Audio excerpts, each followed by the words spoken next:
was when I... Our score here at halftime, the Dos Palos High Broncos, 36-0 over the McLane Highlanders. And of course, Fred, this was a very unexpected first half because it was the undefeated McLane Highlanders that failed to get on the board in the first half, and the winless Dos Palos High Broncos, who looked outstanding. Yeah, I mean, I'm still flabbergasted here. A team, even though we're talking about Dos Palos, 3 of their 4 losses were very competitive games. They're still 0-4, and McLean's schedule hasn't been super strong, but you look back, and Exeter's not a bad team. Yosemite wasn't a bad team. They were unbeaten. I have no explanation for this. Well, let's try and explain by going to the first half highlights. And much of the first half was the Ronald Johnson show. The outstanding tailback for the Broncos. Here you see the first score of the night as he shirked that ankle tackler, and off to the races he went, 67 yards for the first score of this game. DP added a 2-point conversion, and they were sitting on an 8-0 lead. Well, next time they had that football, give one to Mr. Johnson again. And this time he really turned on the Jets. Big hole on that left side, and he was able to exploit it to the tune of a 79-yard scoring romp. That made it 15-0, and that's the way the scoring wrapped up in the first quarter. Second quarter, you had Brock Ruiz on the 1-yard dive, pushed the advantage to 22-0. And then again, Ronald Johnson.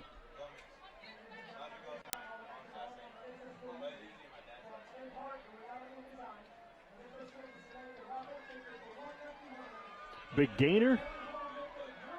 First down and then plenty. And then from 7 yards out, he scored again. McLane initially came out trying to establish the ground game. Didn't work. And from that point on, throughout the first half, they went to the air.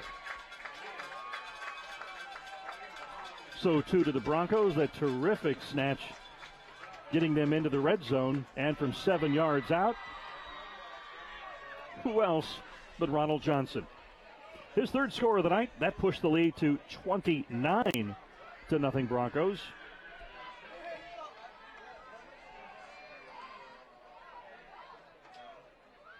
This time, that's Isaac Adams.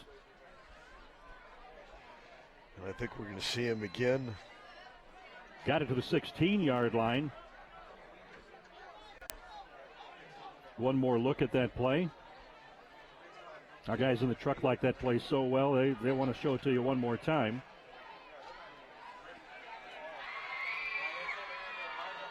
And he took the give right up the gut one play later.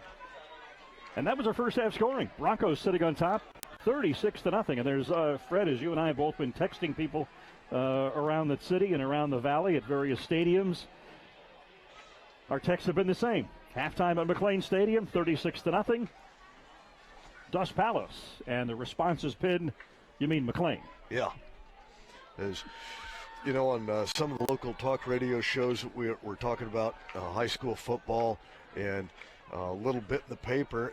McLane has been a big deal and a big story, and a win tonight would have really got people going again. And now it's going, well, all right, we're going to have to wait and see what's going on. And next week, I think they play Sunnyside in their league opener. And Sunnyside, this is another 0-5 team.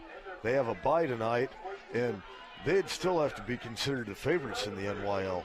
But, you know, McLane, we're going to have to see if they can come out, if they've adjusted a little bit. I'm sure Dos Palos, with a 36-0 lead, they pretty much know they have this unless just something extraordinary happens, which I don't see. But if they take their foot off the gas a little bit, the Highlanders score a couple of times early, well, maybe they could make it a contest. I don't look for it to happen, as they just don't seem to have much going on for them tonight. And well, we haven't seen many turnovers from Dos Palos on this one to give you the impression that they're loose with the football. I would expect they're going to keep it on the ground. Of course, every time I've said that the first half, you too, the team has begun to throw the football. Well, okay, but we really mean it this time. When you have a 36-0 lead, they've got an hour and a half bus ride to get back home. They want to take care of business, get on the bus, get out of here. And if it continues the way it's been, we're probably going to see a fourth quarter played with a running clock. Well, you saw the Highlanders there moments ago on your screen down to the west end zone going through stretching as they prepare. The Broncos doing their stretching near midfield in front of their bench. And there's about 1:20 remaining on the clock before we kick off the second half of play here from McLane Stadium. Glad you've joined us, whether it be on CMAC.tv, YouTube, Facebook, or on Channel 94 on Comcast, Channel 99 on AT&T. Glad you have joined us for this one. And, of course, the league play begins next week, and that's really when it begins to count.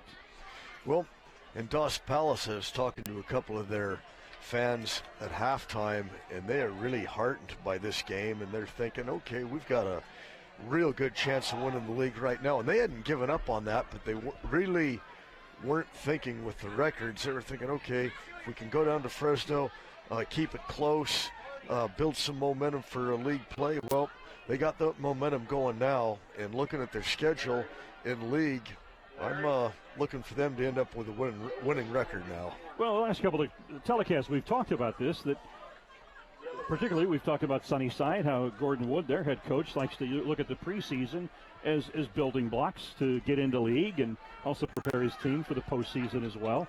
And he's not the only coach in the central San Joaquin Valley who does that.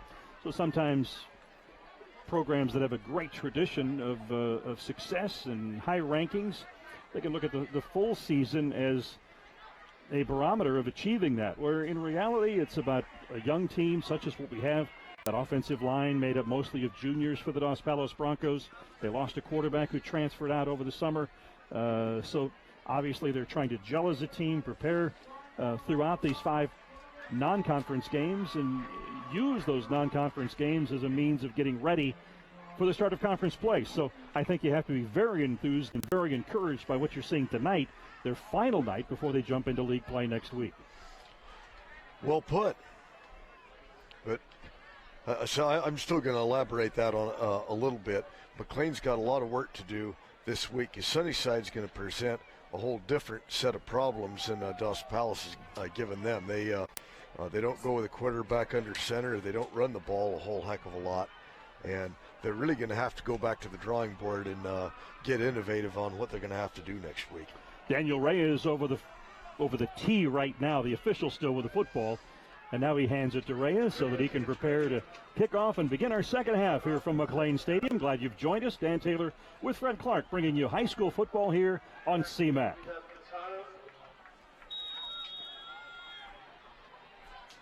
And here we go to start our second half. Once again, a short kick to an up man. And he is brought down to about the 27-yard line. We talked about CMAC and their great mission here in the community. A dozen McLane High students involved in our broadcast tonight, and glad they're involved, doing terrific work. And you saw the presentation about CMAC there at halftime, and I certainly have to say thank you to Jerry Lee. You learned that Jerry's retiring here in the next couple of days as executive director of CMAC, and Jerry's a guy that I first met in the late 1970s when he was a sportscaster at KNBR Radio in San Francisco. Jerry, very kind to me, very supportive, offering friendship, and Jerry, I'll always be grateful for that, and I wish you the best in retirement, and thank you for everything over these years. Give goes to the back, and he is wrapped up in the backfield, brought down for about a 2-yard loss. Yeah, it doesn't look like Dos Palos has lost any intensity at halftime, does it? Not at all. On that kickoff, they came down, they meant business on that kickoff, and we saw the same thing with their defensive line right now. And CMAC crew, I'm not going to let the foot off the gas. We still got to get Jerry in here some night to do play-by-play with Fred. Because believe me, when I met him, he was really good. That could be a problem, Dan. Pass complete. First down, Highlanders across the 45. Pick up about 17 yards on that pass. That was Samuel Alvarez from McLane. Pulled that one down, made good yardage, almost up to midfield. And if the Highlanders could take it and go in now, I'm sure I know some of the cliches that coaches use. Okay, it's 0-0 for the second half, and you've got to play every play like their last. But if you can really get these guys believing that, we'll see what happens. Well, that's been a big thing after what the Highlanders have gone through. And here's another big gain And a loose football. Have the Broncos come up with it? They are signaling that this is their football. They have come up with the football at the 35-yard line, and indeed, the turnover goes to Dos Palos. A great gain for the Highlanders back, and the football came loose. Yeah, Catania had a good run on that. He was running with some authority and just got stripped out, and here we go. He looked terrific on that run, but at the end of the day, out came the football. The Cardinals in for a running back, and the Broncos have possession. They will start at their own 35-yard line, leading 36-0 with 10:43 to play here in the third quarter. Have another look at it. Catania, I mean, he's running with authority, and he's going, and, well, got it punched out. Well, 90% of that play was for McLane. There's Ronald Johnson to the left side. He's got a block, and he's got plenty of room. There he goes.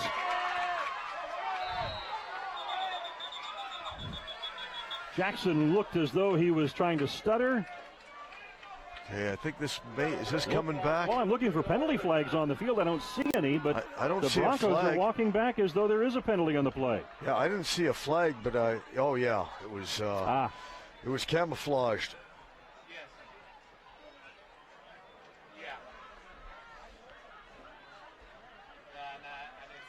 It is indeed a hold. On the offense, number 3. I thought 10 yards. That Johnson was going to be able to outrun him. Yeah, he slowed down. Well, it looked as though he slowed and wanted to make a cutback move and let them go by. And on the stutter step, he went out of bounds. So the ball's put back at the 25-yard line. That'll bring up first and 20. I think that's the 5th holding call on Dos Palos, and it hasn't affected him one bit.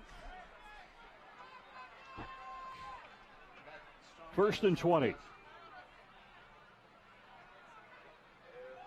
Jackson. That hole closed very quickly, and he was brought down back at the line of scrimmage.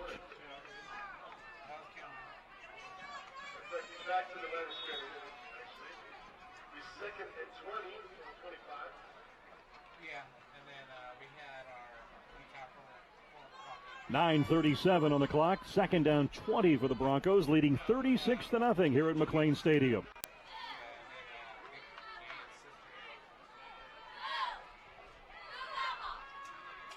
Merrill under center. Give goes to Johnson. Forgive me. Cuts back. He's got 12. Hauled down at the 43-yard line. Yeah, got back up to that original line of scrimmage. About 3rd and 8, it would appear, based on the spot.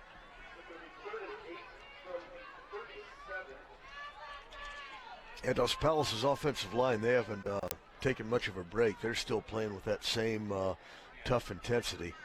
This is a young offensive line, just juniors. They're big, they're learning, and the expectations for this line growing with each bit of success. Well, the last 2 years, their JV team has been very good. I think they've only lost 3 games in 2 years, and we're seeing the result of that now. Here's Johnson. He's got about 3 and swarmed by 3 McLane defenders. It'll bring up 4th down. And I think we're going to see the first punt of the night by Dos Palos. Looks as though it is. As that unit trots out onto the field.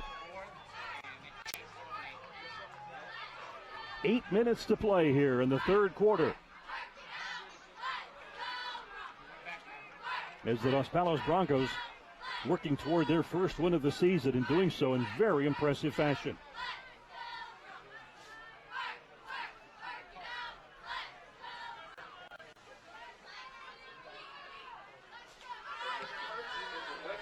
He's good distance on that kick, and he's got a great bounce to it. And Ronald Johnson downs it at the 10-yard line. It's about a 53-yard kick with no return, Dan. So the Broncos pinning the Highlanders,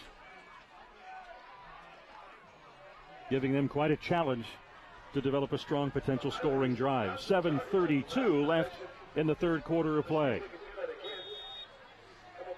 Now the homecoming enthusiasm still strong across the way.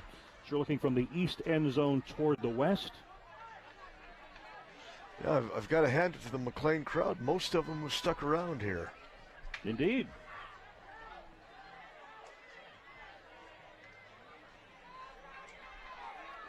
So the Highlander offense comes out.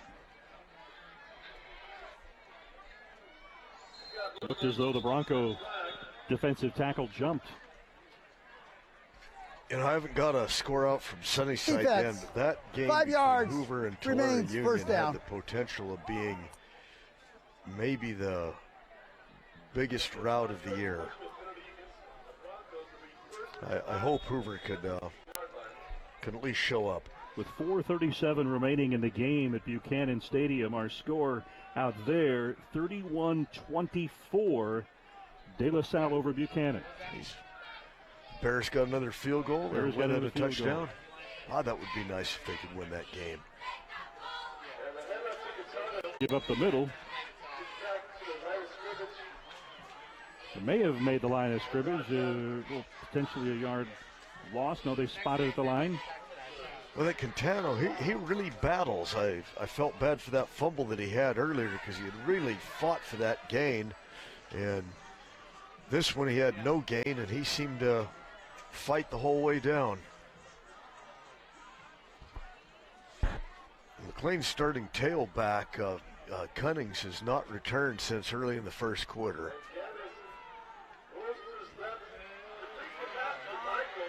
Up the left side, first down and then some.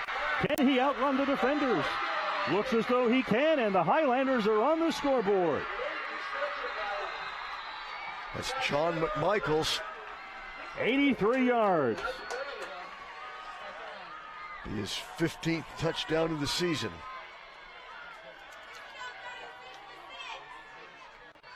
Not only big, got some speed once he got outside. Took that short pass, got past that tackler, and off he went to the races. Impressive scoring drive.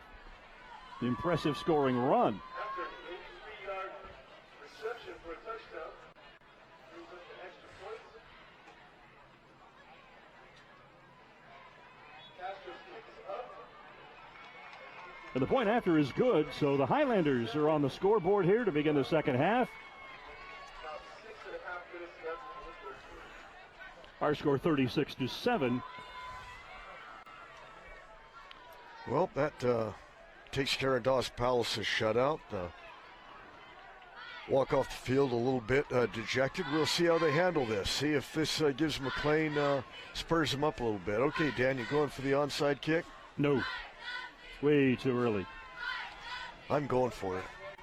Well, you're an old gambling special teams coach. I'm not surprised by that.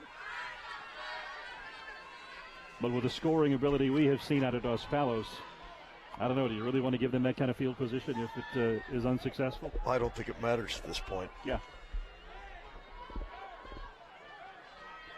So I, just trying to keep it. And now check this out too. They've got 2, 4. So they're 6, ready 8. for an onside kick, aren't they? Yeah, they have 9 guys within 10 yards there of the kick. Okay, I like it anyway. Mr. Squibber. And that's Jimmy Jimenez, who dives on the football and just downs it at the 40-yard line. Best way to handle those is when you squib it like that. And I love those, Dan, because you kick it when the ball is oblong there. Kick it in. Once it gets one bounce, it becomes a knuckleball, and you don't know where it's going to go. Greatest onside kick I've ever seen came in a game between, we had a penalty flag being waved off on the play. Greatest onside kick I think I've ever seen came in a rivalry game between Colorado and Nebraska. And the Colorado kicker, it was clear an onside kick was coming, and I think everybody was braced for something rolling on the ground or something that would, roll until a certain point and pop straight up in the air. No, the Colorado kicker kicked a line drive off the chest of the Nebraska up man that just ricocheted right back into the arms of the Colorado kicker. Wow. Just how they had it played, huh? Planned it like that. Pass is incomplete. Well, a few years ago, UCLA was playing Northwestern in one of those whatever bowl game it was. And Brandon Brazil from Edison, Northwestern had tried the onside kick, and Brazil scooped it up and went for a touchdown. Northwestern scored, tried it again, and Brazil did it again. Twice, 2 returns from an onside kick. Wow.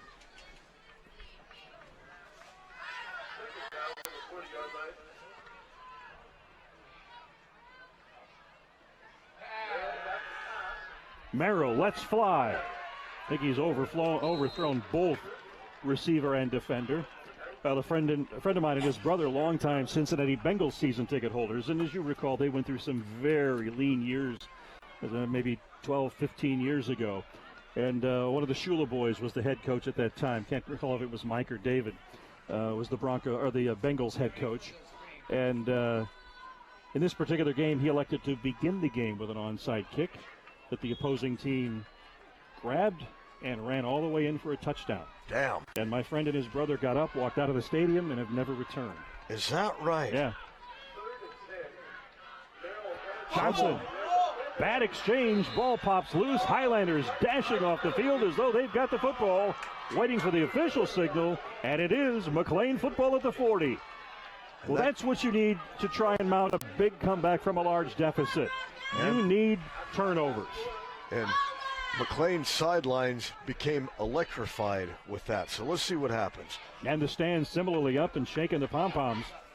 So there's a lot of excitement now rippling through that McLane Rooter section and the bench. Take a look. It was just on that exchange. Johnson couldn't get the ball. There's a deep ball. Fought for. Who has it? The receiver or the defender?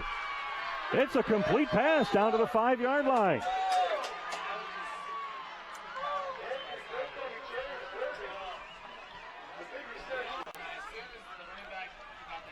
That was Anthony Worthy coming down with that catch. He was blanketed by the defender. Just first guy to hold on, and then he held on tight. He wasn't going to let that be wrestled away from him. First and goal at the 5-yard line. Highlanders, 5:57 to play. Bulling forward down toward the goal line, stopped short. Fumble. And now the Broncos are trying to claim that they have ripped the football loose. They come said it was down. Out with the football, but the official says nope. The running back was down. Play was dead. No replay in high school.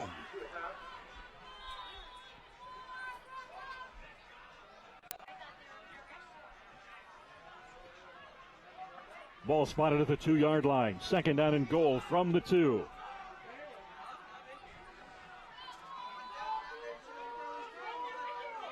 Highlanders. Fumble. They held on.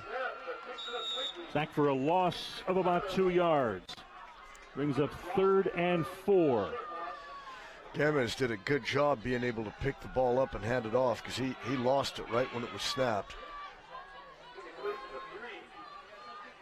Well, it's spotted at the 3-yard line.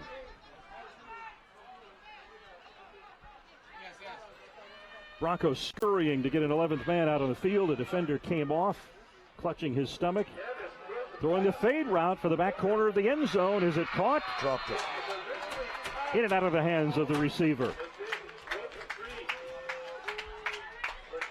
Great play call there. That fade route to the back corner of the end zone. 4:44 to go here in the third quarter. Brings up 4th and 3. Well, McLane wants to make any show of it here. They got to score now. Big play. Play action always effective in like this. A fade, very effective. 4th and goal from the 3. 4:44 to play in the third quarter. Miz rolls, overthrows his receiver. Did the receiver behind him catch it? No. Trapped it. Ball's turned over on downs. Josh Palos high takes over at the 3-yard line. I was underwhelmed by McLane's play calling on that, Dan. I'm sure they are too. A little surprising. That's a very difficult throw for any quarterback to make going to the weak side.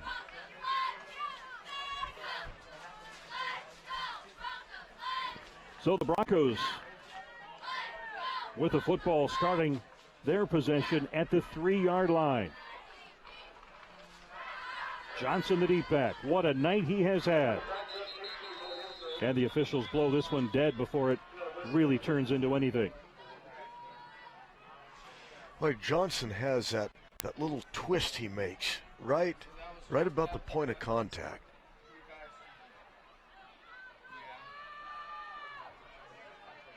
Sets, 5 yards, remains, first down. Highlanders are walking back, so it would appear 5 yards, marched off, brings the ball to the 8-yard line.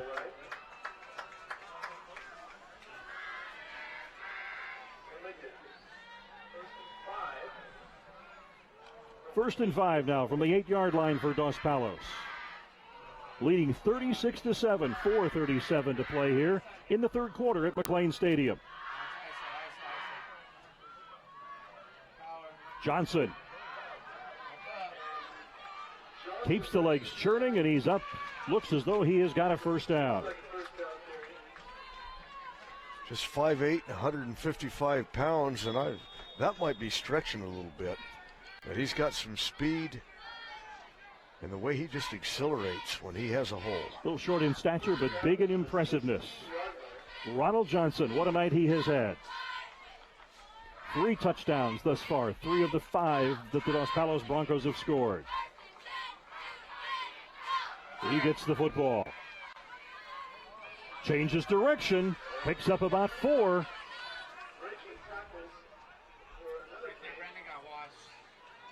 Comes up limping.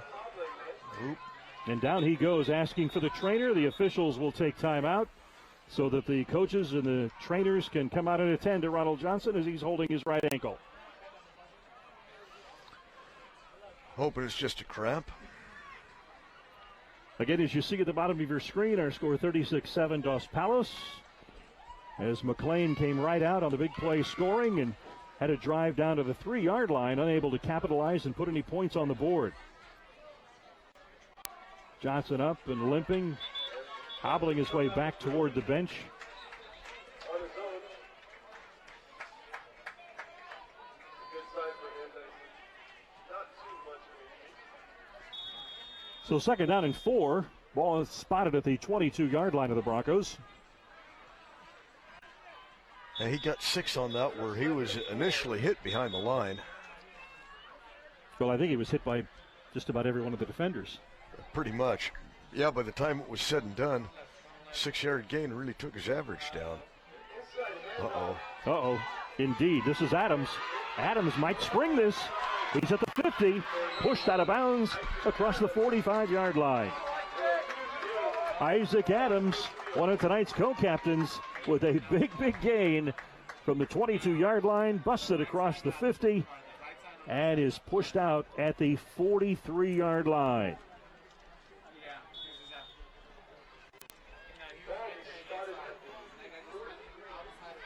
About a 38-yard run for Isaac Adams.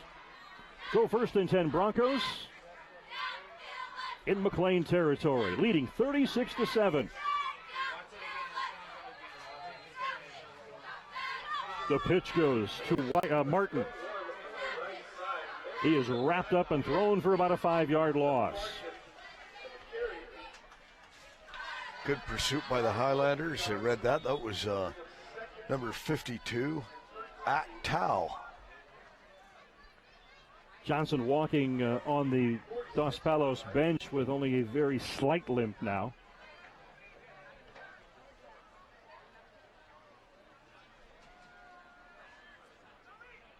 Second down, 13. Yeah, the way with Johnson right now, I think be wise just to sit him out for the rest of the game now, especially with this. Adams breaking it up the middle. Can he spring free of these defenders? No, but he is brought down to the 10-yard line. Isaac Adams going up the middle. Yeah, Adams just isn't a change of pace. He's a weapon upon his self there, Dan. Very quick scat back as he darted his way up the middle all the way down to the 12-yard line is where they will spot it.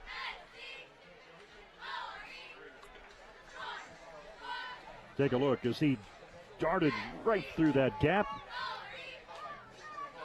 Looked as though there was a face mask there. Pretty undeniable, a face mask. It was not called. No, at that angle, there's no doubt. This is Johnson back into the ball game. Tough young man. Down to the 7. Okay, Atascadero defeated Bullard over at Ratcliffe Stadium at 24-12. Roosevelt and Kerman are tied late in the fourth quarter at 7. Clock ticking down to 1:45 here in the third quarter. Thus, Palos High Broncos in the red zone, closing in on yet another score, up 36-7. Give goes to Johnson. Hit at the line of scrimmage and brought down.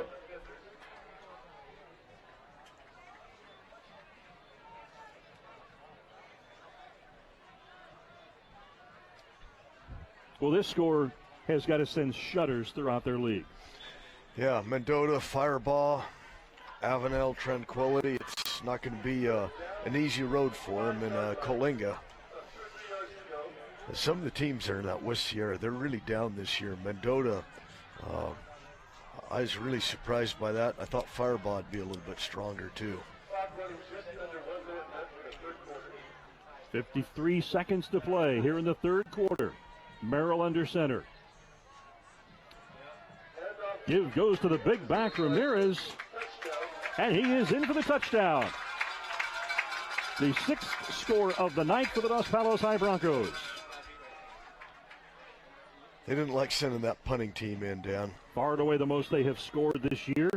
They scored 20 in the loss to Los Banos in their opener, 13 in the narrow loss to Roosevelt in week 2, 19 in the 1-point loss to Washington Union, and 13 last week to Chowchilla. Have another look at it as he pursued one gap, cut back through another, and was able to get into the end zone. So Ryan Ramirez scores. Daniel Reyes boots the extra point through, and Dos Palos High, with 45 seconds remaining here in the third quarter, sits on top 43-7.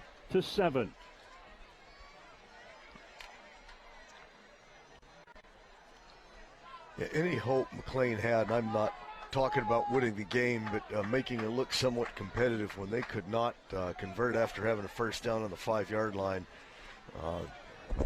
After that turnover, their sideline was kind of, hey, they were firing up. They were jumping up and down and thought, hey, we can still get back in this game. They needed that score desperately. They needed to have pushed that one in and put 7 more on the board.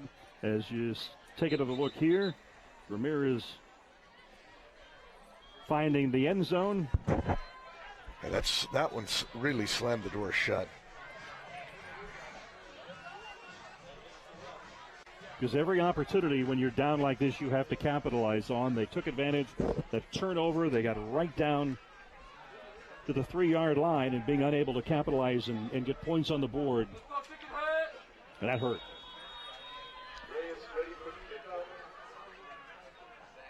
Make no mistake about it, though. This team is going to be very competitive in the North Yosemite League. And in years past, people have gone into NYL play simply saying, oh, Sunnyside's going to walk through the league and they should just use their preseason to get ready for the postseason. That will not be the case this year. Roosevelt vastly improved. McLane vastly improved. And Fresno High, only with a 1-4 record, Fresno High should have won a couple of those games, especially that opener against Chowchilla. They let that one slip away. And Fresno High is a team, they're tough physically, and I expect they'll give anybody a battle in the NYL. So you have several teams. The only one that I can really count out right now would probably be Hoover, and I hope they'll make a liar out of me. Oh. We will see the Patriots in 2 weeks. We will not be with you next week. But on October 5th, we'll be back right here at McLane Stadium to see the Roosevelt High Rough Riders and Hoover Patriots in North Yosemite League play. So be with us that night here on CMAC, October the 5th, for Roosevelt and Hoover. And Dan, I look forward to seeing your alma mater, Rustin Pickett, Hoover's new coach, they're really taking their lumps this year, but he's trying to get things done the right way, and I love his enthusiasm and how positive he is with the situation that he inherited. Oh, wow. That delayed handoff goes for potentially a 2-yard loss. We got 3rd down. It looked like they had a little bit of trouble with the exchange here.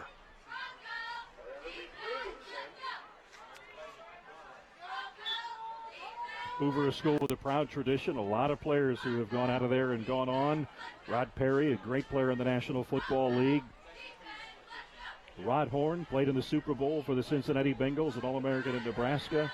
Ryan Wetnight, Henry Ellard, one of the greatest receivers in NFL history. I think deserves serious consideration for the Hall of Fame. He was the number 3 all-time leading receiver when he retired. You know, when you look at statistics and impacts, it would be tough to keep him out, Dan. I'm surprised at that. I have been very surprised. Absolutely. Well, he wasn't flamboyant, and he just, quietly got his job done. You have a lot of receivers like that, it's a different time. There was an interesting poll taken near the end of Henry's career, a poll taken by the Sporting News, and they went through a lot of different things, and they polled out NFL players. And defensive backs voted that the best route runner in the National Football League was Henry Ellard. Wow. And I know when he taught receivers, coached receivers briefly at Fresno State after the end of his NFL career, there was a lot of praise and some raves about his teaching skills and the work he did with the receivers. And where is he now, Dan? He's in San Antonio. He has been going into the IMG Academy doing some combine prep work with some of the wide receiver candidates. And I'm not 100% sure he may be doing some high school coaching down in San Antonio. Ooh, my God, that was an avalanche. Big loss. Big loss. Back to the 40-yard line. And I'm not getting down on McLane's offensive line. They're really trying. They're just overwhelmed and outmanned right now. 'Cause, I mean, it wasn't that they weren't doing anything. They just went backwards. It was like they were just being swept ashore. Well, they're going to punt the football away here in the early stages of the 4th quarter. Yeah, here it is again. Yeah, they were pushed backwards and shoved out of the way. Elrod and Merrill deep to field this punt. Over to the Merrill side of the field, but it's going to bounce out of bounds well before it ever gets to him. No, I have always been very surprised that Henry has not received greater consideration for the Hall of Fame, and I think that it would behoove voters to really study his body of work through the career. He played primarily on run-oriented teams with the Rams. He never really had what you would say, a great quarterback. Jim Everett, Pat Hayden, Dieter Brock. Oh, man, Dieter Brock, yeah. It was Jeff Tedford's roommate with the Hamilton Ticats. Really? Jeff lived with Dieter and his wife his first couple of seasons in the CFL. I learned something new every night. I mean, I hadn't even heard the name Dieter Brock in like 15 years. God, he was unfairly the butt of a lot of jokes. Oh, but boy, in his youth, he had an arm. Yes, what he an did. arm he had. Martin coming to the near side, trying to shake free, unable to do so, but he's able to pick up about 4 yards and keep the clock running. Yeah, Dieter Brock's arm, he had a cannon. Well, when he first went up to Canada with that big field, he was made for the Canadian game. And the Rams, that shows you how desperate they got for a quality quarterback. Mm-hmm. They went up to Canada and brought Dieter Brock down, but it was in the latter stages of his career. But my point being, when you look at those quarterbacks, and no offense to any of them, they played in the National Football League, and not a lot do. Henry Ellard still shown in that offense with those kinds of quarterbacks. Yeah, that wasn't Eric Coryell. Well, no, it wasn't Eric Coryell, but it wasn't Michael Irvin having Troy Aikman. True, no doubt. It wasn't Jerry Rice having the great quarterbacks that San Francisco had. Yeah, you give him a Montana and a Young, or, Dan Fouts, somebody like this. Right.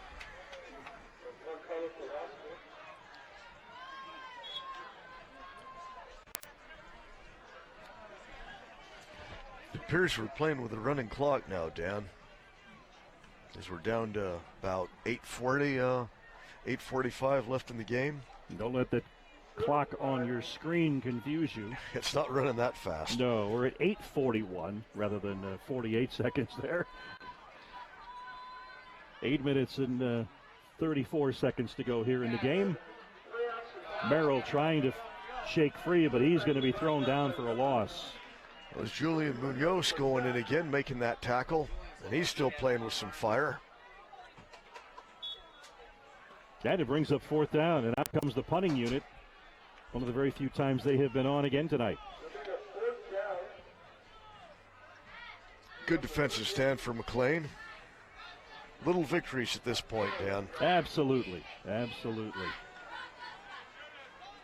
That's what coaches will tell you.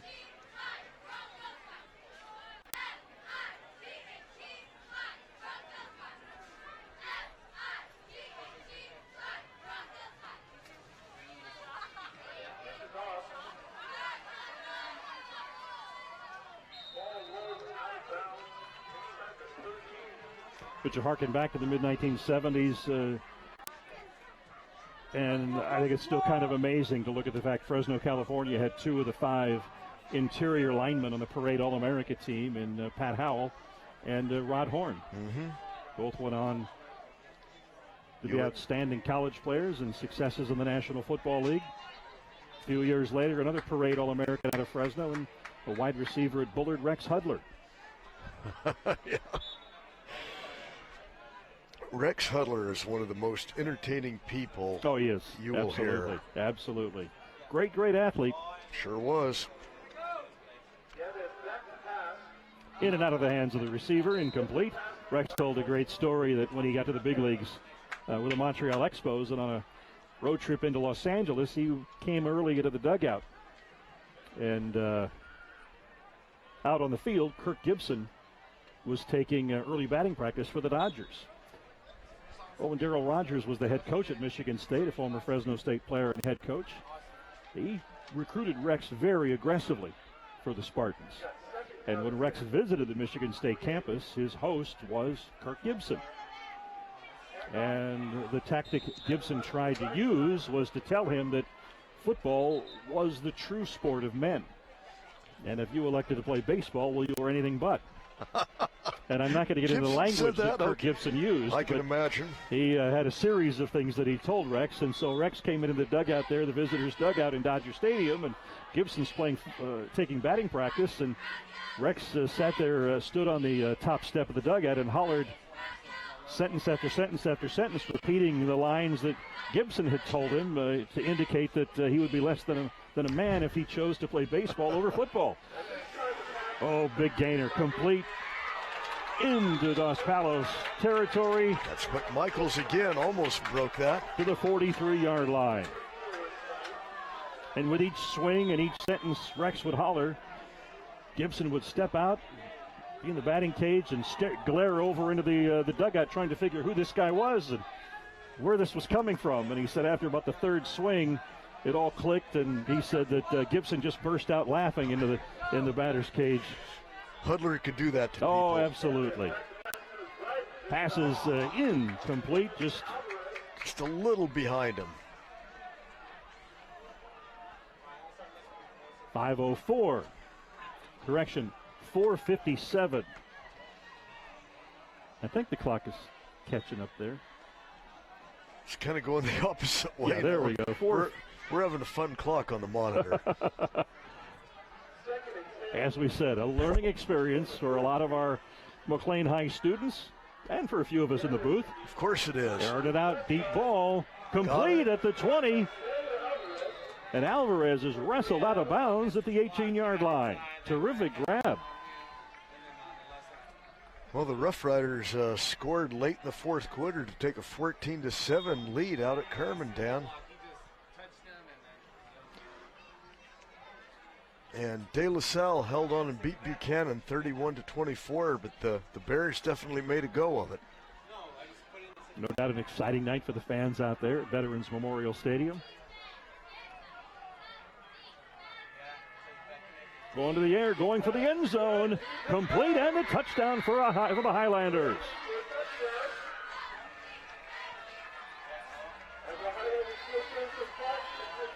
Well, the Highlanders continue their domination of this second half, Dan, as they've now got a 13-7 lead, and if we just count the third and the fourth quarter. See this again. Couple of steps behind the defender. Put it right in. Anthony Worthy on the receiving end. Oh. Castro in for the extra point attempt. Offside on Dos Palos. Half the distance. Retry.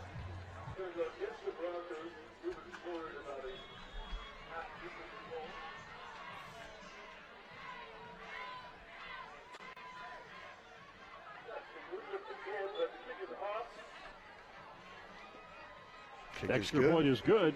Makes our score 43-14. See this one more time. Just how it was drawn up. Terrific over the outside shoulder. Very impressive play. So the running clock continues. There on the scoreboard is 2 minutes and 34 seconds. 2 minutes and 27 seconds now. As we are in a running clock situation because of the scoring difference here. 43-14, the Dos Palos Broncos on the cusp of their first win of the season. Huge momentum builder for the Broncos, as we've talked about before. This is a good-looking football team, Nick. Dan, I'm sorry about that. Onside kick. Uh-oh. That is Jimmy Jimenez with a return out near midfield, just a couple of yards short. Clock ticking down to 1 minute and 45 seconds. In Dos Palos, they've got a lot of good young underclassmen on their lines, a lot of juniors, a sophomore there, and I like the look of this team. No doubt. And I don't want to be unfair to McLane, but they've got some work to do, and I hope they can rebound. Well, I look forward to seeing the Highlanders in North Yosemite League play. This should be a very competitive quest for the North Yosemite League Championship this year. Certainly.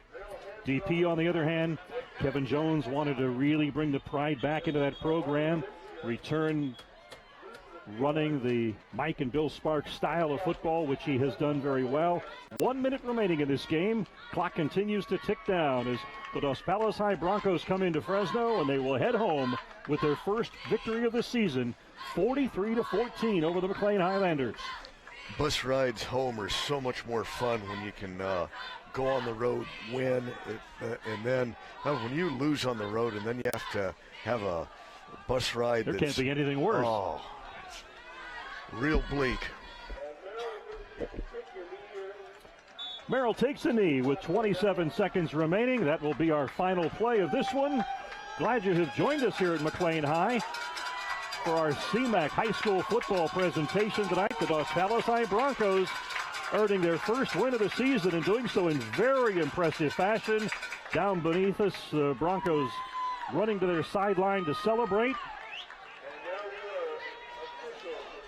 Yeah, a lot of jumping around and dancing. This is one happy sideline right in front of us. Officials blow the whistle, ending this one. The two teams will line up at midfield for the sportsmanship handshake to congratulate one another on a hard-fought battle. The Highlanders, a team coming in 4-0, and they're going to be a team to reckon with once they get into North Yosemite League play, Fred.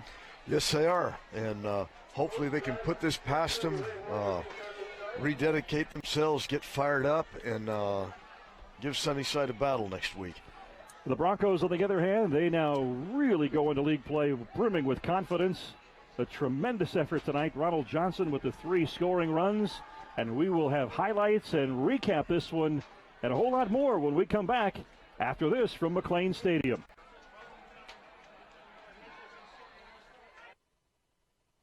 For more than 100 years, American Humane Association has been teaching kids to be kind to animals. Those in our homes, on the farms, on the silver screen. And wildlife conservation, caring for the world's vanishing creatures. But we can't do it alone. Visit kindness100.org to find ways to teach kids how they can make a more caring, compassionate, and humane world for all of us. Can you help me with this? My new dad teaches me all kinds of stuff. Sure. He helps me with homework. That would be 3.6795. Thanks. Yep. He helps me with my decision making. I wouldn't use this one. Ever. And he's even teaching me how to drive. And that's why cars have bumpers. I'm learning so much. You don't have to be perfect.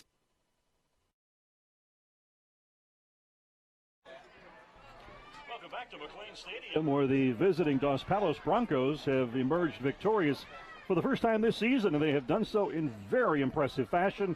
Our final score here, the Broncos prevailing over the previously undefeated McLane Highlanders, 43-14. Dan Taylor with the coach, Fred Clark. No, Fred is just in a darkened part of the press box. He is not in the dark tonight. This was probably not the performance on either side of the ball that we thought coming in we would see. No doubt. I mean, McLane had played a couple of teams that were good-sized, physical. Exeter, for example, and they were able to get on top of them and pull out the win. And I was just surprised, and I think that they may have been a little bit overconfident. Okay, you're 1-19 going into this season. Can you be overconfident? I think they were, because they didn't come out at all with a fire tonight. And Dos Palos was the opposite. They came in with an 0-4 record, and they had something to prove that they think, hey, we should have been 3-1 coming into this game. We're going to show, and those young players really came of age tonight. That offensive line, we have juniors and sophomores on that team, some senior leadership, but they imposed their will on McLane early on, and they didn't take the foot off the throat till late in the game. McLane came in and looked wanting to establish the run, but when Dos Palos scores 2 long touchdowns right out of the chute, that puts you in a passing situation. Let's take a look at some of our highlights tonight. And in the first quarter, particularly, it was the Ronald Johnson show. Highlanders having to go to the air here and having some success at times, but not what they were hoping for throughout the night. Big gainer. Well, that's that fumble. In the fourth quarter, the fumble that thwarted a drive. Here's the Highlanders' first scoring play. The short pass that was turned upfield. He impressively broke a couple of tackles. And that Michael's got some speed once he gets in the open. This was the Broncos' final score of the night. Ryan Ramirez going in to push it to 43-7. And then the throw to Anthony Worley. Actually, this was the throw that set up the touchdown, getting it down into the red zone. And then the fade route, terrific over the outside shoulder grab by Anthony Worley. And that's the scoring, 43-14, Dos Palos Broncos. Well, McLane, they didn't give up. They came out the second half with, probably had the coaching cliches that we were talking about, but they didn't give it up. We will be back in 2 weeks with more CMAC High School football, thanks to the crew from McLane High School and, of course, our CMAC staff here. Best wishes to the retiring Jerry Lee, the executive director of CMAC, as you see our final score tonight, 43-14, Dos Palos Broncos. In 2 weeks, back here on October 5th for Roosevelt and Hoover in North Yosemite League action. For Fred Clark, I'm Dan Taylor. We'll see you then.